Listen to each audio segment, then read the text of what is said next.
Caríssimos irmãos e irmãs, na liturgia de hoje, temos aqui Jesus para contextualizar, no primeiro versículo, no versículo 17 deste capítulo 6, fala onde Jesus está, junto com seus discípulos, e Jesus ele desce da montanha. A gente compara este mesmo capítulo aqui, ele chega a se assemelhar um pouco com o Sermão da Montanha que nós encontramos no Evangelho de São Mateus, no capítulo 5. Porque justamente é onde fala das bem-aventuranças, o capítulo 5 de São Mateus. E aqui nós vemos que Jesus ele desce da montanha e fica numa planície. Por quê? Porque Deus ele se rebaixa, no caso se abaixa para poder falar conosco, para poder nós termos um contato com Ele. E Jesus aqui está justamente na planície, que é para ficar de igual ali com as pessoas, para dizer assim, tanto vocês podem falar como eu estou falando e vocês estão me ouvindo. Mas as bem-aventuranças é justamente, quem é bem-aventurado na igreja hoje? Na igreja hoje são considerados bem-aventurados aqueles que estão em processo de canonização, de se tornarem santos. Aqui a gente tem a imagem de alguns santos, tem Nossa Senhora, que por excelência, a mãe do Salvador. Temos tantos outros santos, São Pedro, São Tarcísio, Santa Rita. Então, mas antes deles chegarem, no caso, hoje o processo de santidade considerado pela igreja, primeiro, no caso, se torna servo de Deus, bem-aventurado. Depois vem beato e, por último, se torna santo. Vem a canonização. Então, assim, são bem-aventurados aqueles que fazem a vontade de Deus.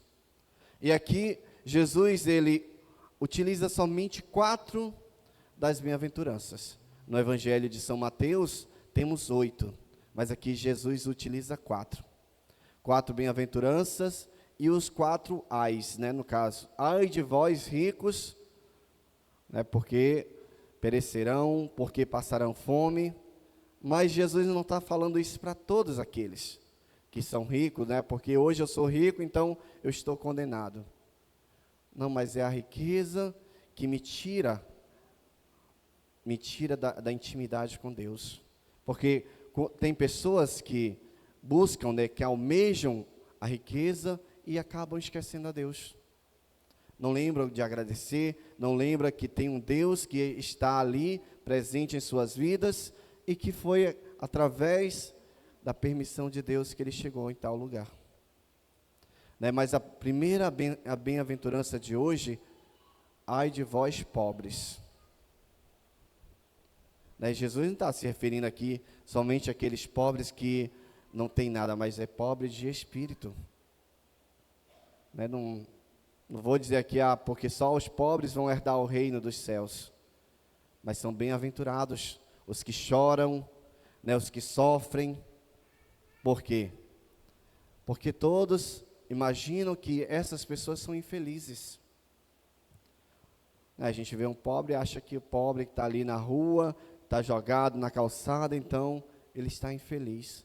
Muitas das vezes está muito mais feliz do que nós, que estamos ali, temos tudo, temos uma casa boa, temos dinheiro na conta, temos uma boa estabilidade, mas às vezes a alegria não tem no coração. E nós temos que buscar a alegria justamente em Cristo Jesus. Porque quando nós estamos ali, reconhecemos que nós somos necessitados de Deus. E reconhecemos também como São Paulo fala na segunda carta que nós lemos hoje. Porque São Paulo ele diz que aqueles que não reconhecem que Jesus ressuscitou, vã é a sua fé. Justamente porque se nós não reconhecemos o que Cristo fez por nós, morreu, se sacrificou ali e ressuscitou, se nós não reconhecemos isso, vã é a nossa fé. Porque nós estamos acreditando em quê? Porque nós cremos que Jesus ressuscitou, Jesus se faz presente na Eucaristia, que nós comungamos em toda a Santa Missa, Nós acreditamos nisso? Se nós acreditamos, então continuemos a propagar Cristo, que Cristo ressuscitou, que Cristo está no meio de nós. Ele se faz presente e nós temos que acreditar justamente nisso, de que Cristo ressuscitou, de que a sua ressurreição serve para nós, serve para nós, para nos manter firmes nessa fé. Hoje celebramos a Santa Missa em ação de graças pelas famílias. A família que não coloca Cristo no meio, acaba se destruindo. A gente vê tantos casais aí que casam, 3, 4 meses depois estão se separando, porque não há diálogo e não há Cristo no meio, não há Deus ali no meio daquele relacionamento. Para se constituir uma família hoje, nós precisamos colocar Deus.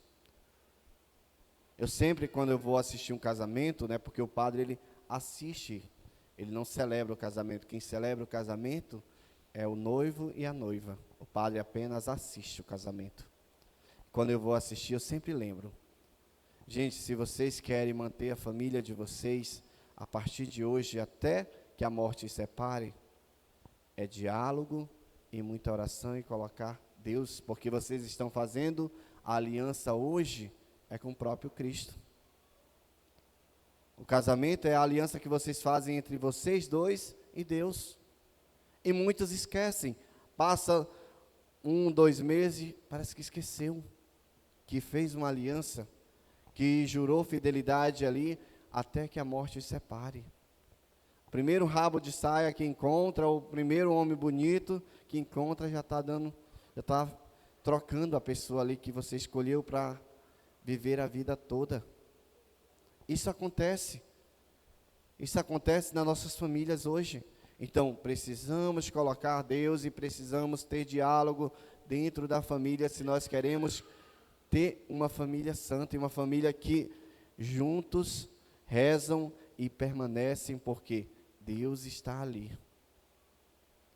Nós precisamos ter essa consciência, abrir nosso pensamento para Deus, abrir nosso coração para que Jesus possa fazer morada. Jesus aqui nesse evangelho, ele desce ali, fica na planície, como eu falei, para se manter no mesmo topo que as pessoas. E ele está ali justamente para ouvir. Ele está para ouvir a cada um de nós. No momento da nossa oração, da nossa súplica, é o Senhor que está ali escutando. Então não fechemos os nossos ouvidos, como antes de ontem, foi ontem a leitura, falava justamente que Jesus curava um surdo. E nós precisamos ouvir bem e falar bem. Falar bem para quê? Para levar adiante a palavra de Deus, levar adiante o nome de Jesus. Nós precisamos pedir sempre que o Senhor possa fazer com que nós possamos escutar. E o momento de escutar a sua voz é justamente agora. É no momento que nós lemos a palavra de Deus e nós estamos o quê? Ouvindo. Ouvindo o que está sendo proclamado. Tem muitos que na hora que se está proclamando as leituras, o evangelho, estão olhando para um lado, para o outro, parece que esqueceram alguma coisa, ou perderam alguma coisa, ou está olhando para o outro, para ver se o outro está prestando atenção, em vez de ele prestar atenção. Nós precisamos ter essa noção. Nós estamos na Santa Missa para ouvir a palavra de Deus e para comungar o próprio Cristo. Não é para vir para cá, ficar sentado no banco, olhando para o lado.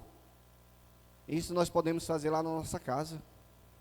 Ligar a TV ou ficar lá na rua, igual aquele pessoal que gosta de falar mal dos outros, que faz, parece que um trenzinho assim, um do lado do outro, e fica lá, falando mal de quem está passando na rua. Se for para fazer isso, fique na sua casa. É muito melhor você ficar lá, já está pecando lá, do que vir para a igreja pecar ainda mais. Então precisamos abrir o nosso coração, porque o Senhor, Ele tem muito a falar, e nós precisamos ouvir, se nós queremos mudar a nossa vida, nossas atitudes.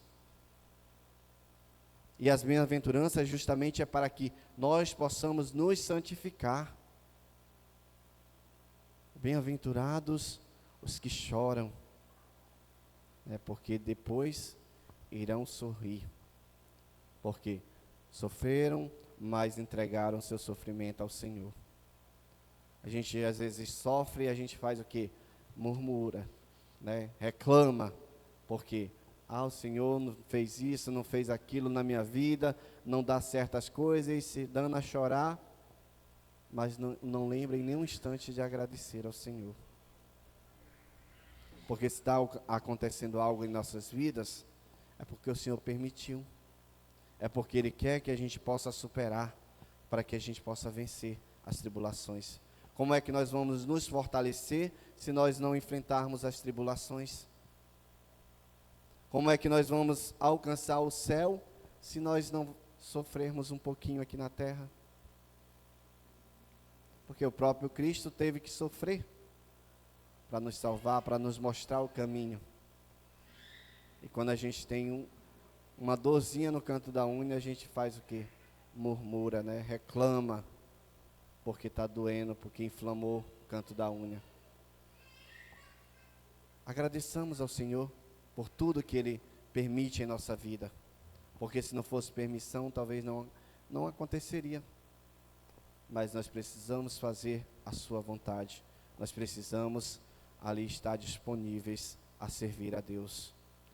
Como os discípulos, eles estavam dispostos, nós também somos discípulos do Senhor, porque somos batizados e nos tornamos discípulos para dar continuidade à missão do Senhor, que é levar o reino dos céus a todos aqueles que ainda não conhecem a Cristo. Louvado seja nosso Senhor Jesus Cristo. Para sempre seja louvado.